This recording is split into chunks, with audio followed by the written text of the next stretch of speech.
bonsoir et bienvenue à cette autre livraison de votre mini-magazine Recherche et Innovation Parlons-en qui a vocation à vous édifier sur les activités des instituts de recherche placés sous la tutelle du ministère de la Recherche scientifique et de l'innovation.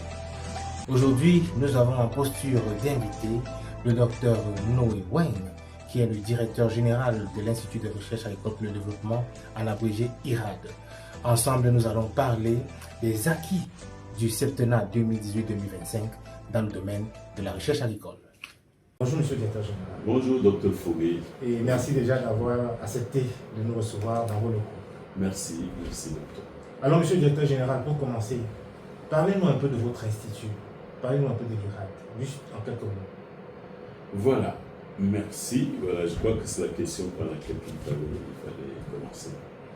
L'IRAD est né de deux anciens instituts nationaux, savoir l'ex-IRA, Institut de recherche agronomique, et l'ex-IRZV, qui est l'Institut de recherche zootechnique et vétérinaire national également. C'est en 1996 que par décret présidentiel que les deux instituts ont été fusionnés pour afin de créer l'Institut de recherche agricole pour le développement, l'IRAD. Après cette création de 1996, l'Institut est passé par deux autres décrets le réorganisant. Un premier en 2002 et le dernier en 2019, février 2019, érigeant l'IRAD, cette fois-là, en établissement établissement public à caractère scientifique et technique, remplaçant l'ancien statut qui était juste un établissement, où l'IRAD était juste un établissement public administratif. Voilà. Et ça, c'est l'IRAD. Et en termes de missions, voilà. Quelles sont les missions qui sont dévolues à votre institut? Les missions de l'IRAD sont vastes et se résument comme suit. Être le bras séculier de l'État du Cameroun en matière de développement agricole, se situant en amont de la production agricole. Sans aller dans les détails de nos missions, notre principale mission se résume à conduire des recherches devant lever les contraintes de production agricole. L'IRAD a cette mission-là de travailler des laboratoires jusqu'à dans les parcelles de production pour voir ce qui bloque la production. Donc, lever la contrainte de production agricole au sens large, afin de donner à l'État du Cameroun cette souveraineté alimentaire, issue déjà de la sécurité alimentaire. Merci. Alors, Monsieur le directeur général, nous sommes pratiquement en fin d'un septennat, n'est-ce pas, dans notre pays. Si on vous posait la question de savoir quelles sont vos impressions en ce qui concerne le développement de votre organisme au cours de ce septennat. Mes impressions en tant que responsable d'un établissement scientifique et technique comme l'IRAD, elles sont bonnes parce que de 2018 à 2025 aujourd'hui, nous avons connu, disons, l'apogée des attentes de notre communauté scientifique. À savoir, de 2018 à 2025, nous sommes passés par beaucoup de résultats positifs du rayonnement au niveau national, sous-régional, voire international de l'Institut. Nous avons connu un développement humain extrêmement favorable à travers deux actes clés du chef de l'État. À savoir le décret du 8 août 2023 qui crée et qui octroie un statut spécial au corps de la recherche. Et ce décret, je vous dis, a été l'acte clé et attendu par la communauté scientifique de l'IRAD depuis quand je n'étais même pas encore jeune chercheur à l'IRAD. Cet acte du chef de l'État a été l'acte déterminant pour consolider définitivement l'espérance et le travail que mène au quotidien la communauté des chercheurs de l'IRAD. Deuxièmement, à un an de la création de la signature de ce décret portant statut spécial des chercheurs, le chef de l'État a encore signé un autre décret octroyant des primes avantageuses au corps de chercheurs. Et à l'intérieur, au sein desquels figurent en bonne place les chercheurs de l'IRAD. Et voilà les actes clés. Revenant sur du développement scientifique, nous allons parler de quelques projets phares. Je noterai d'abord des projets phares du chef de l'État comme la distribution, la production et la distribution gratuite des plants d'anacardier. Le plant d'anacardier, l'anacardier est l'arbre qui produit les noix de cajou. Pas seulement les noix de cajou, les pommes de cajou, destinées à la production de jus issus de fruits d'anacarde. Ce projet phare naît en 2018, pendant que le septennat commençait. Il fallait produire des plants d'anacardier pour 4 régions du Cameroun, la région de l'Est, la région de la Damawa, la région du Nord et la région de l'extrême Nord. Et tenez-vous tranquille, pendant ce septennat, nous avons distribué plus de 11 millions de plants d'anacardier. 11 millions. Plus de 11 millions. Et pouvant emblaber une superficie d'au moins 110 000 hectares.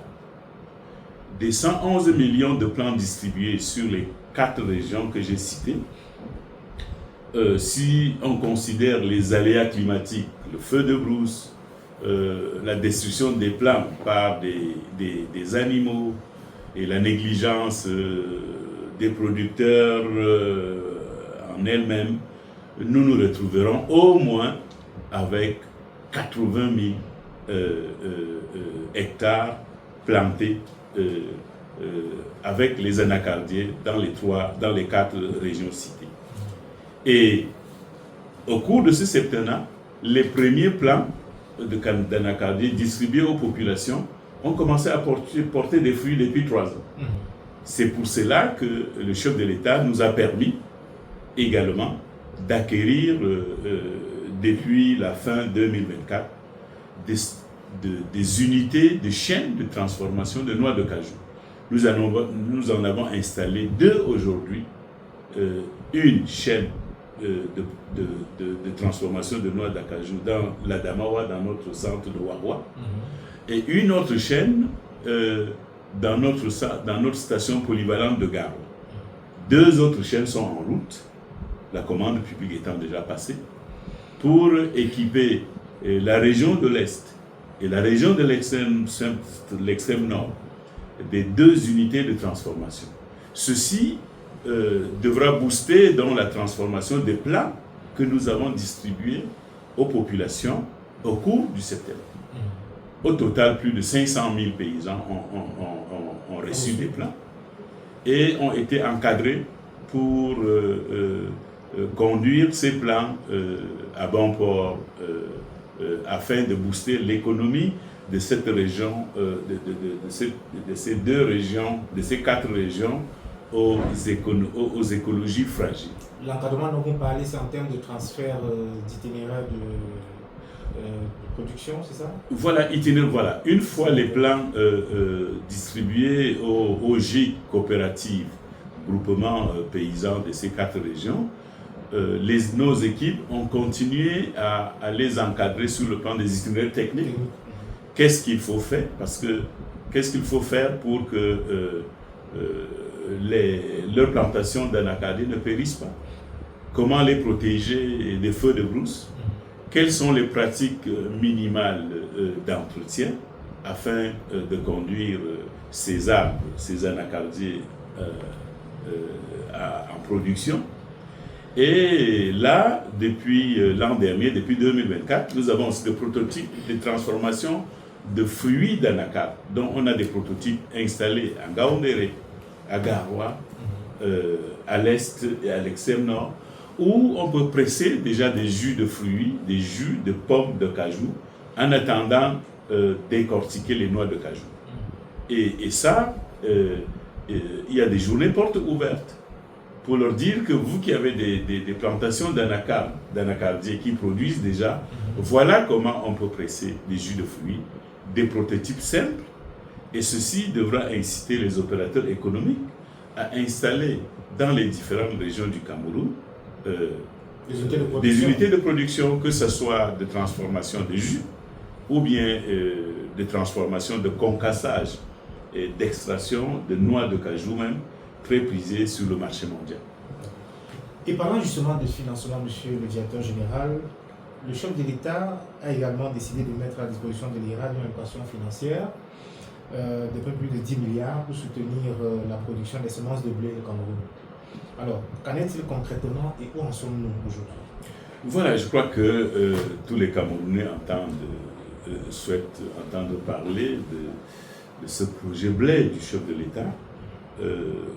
Ce projet a été initié en mi-2022 par le chef de l'État et avec une allocation sur 5 années qui donnait 10,3 milliards, je crois.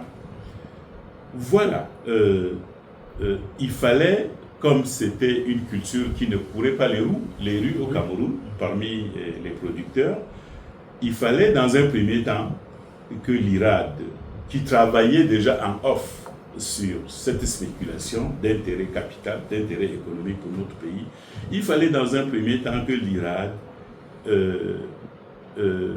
identifie des bassins de production primaires, puisqu'on ne voit pas de grande production de blé partout. Et que l'IRAD identifie les producteurs qui existent même si ces productions étaient de manière artisanale. Notons qu'il y avait déjà, le Cameroun a connu déjà la culture du blé dans les années 70 au milieu des années 80, à travers l'ex-Sodéblé qui était basé dans l'Adamawa à Ouassandé. Donc, autour de Ouassandé, dans l'Adamawa en particulier, les paysans avaient cette culture de continuer à faire perdurer la culture du blé. Notons aussi qu'à l'ouest du Cameroun, dans les plateaux de l'ouest, et dans notre zone agroécologique des hauts plateaux, dont le siège est à Bamboui, à Bamenda, les groupements, les GIP, les organisations paysannes n'avaient pas abandonné la production du blé. Sur le blé, ayant été mis en veille depuis plus de 4 décennies, il fallait que nous fassions le point sur les variétés que nous développions déjà au laboratoire. Entre-temps, quand le chef de l'État initie ce projet, nous confie ce projet, on avait déjà inscrit à ce moment-là 12 variétés de blé dans le catalogue variétal du ministère de l'Agriculture et du Développement rural. Le contact entre 2022 et 2024 nous a permis, en collaboration avec nos partenaires internationaux, basés en Afrique de l'Est surtout, à réintroduire et à développer 6 nouvelles variétés, dont 3 adaptées aux zones d'altitude et 3 adaptées aux zones de basse altitude avec irrigation. Donc si on vous comprend bien, en fait, c'est un projet qui se met sur pied progressivement. Ça se met sur pied progressivement parce qu'on avait déjà des variétés retenu, mais il y a beaucoup de travail, de formation de ceux qui veulent s'y lancer, qu'il faut faire, qu'il faut mettre en œuvre. Alors, à travers tout cela, on comprend que le septennat qui est en train de s'achever a été assez porteur pour l'IRAD, pour la recherche agricole au Cameroun. Absolument. C'est un septennat qui a été exceptionnel pour la recherche en général et pour la recherche agricole en particulier. Le capital humain a le moral aujourd'hui de travailler. Il y a de cela peu, tous les chercheurs allaient à la retraite à 55 ans, alors qu'ils venaient de soutenir leur doctorat. Le capital humain a le moral et le chef de l'État a développé beaucoup d'approches de financement vis-à-vis de l'Institut de recherche agricole, qui aujourd'hui compte environ 1700 employés, dont au moins 600 chercheurs. Et c'est pendant ce septennat aussi que nous avons reçu assez de jeunes chercheurs, plus de 400 au total, et dont nous participons aujourd'hui à la formation pour qu'ils se fassent les mains auprès des chercheurs expérimentés de l'État. Alors, monsieur le directeur général de l'IRAD, nous vous remercions. Nous vous remercions d'avoir bien voulu accepter de nous recevoir une fois de plus. Je vous remercie. Merci. Et c'est sur cette note positive que nous allons mettre un terme à cet entretien. Alors, nous disons rendez-vous lors de la prochaine livraison de ce mini-magazine Recherche Innovation Parlons-en. D'ici là, scientifiquement vôtre.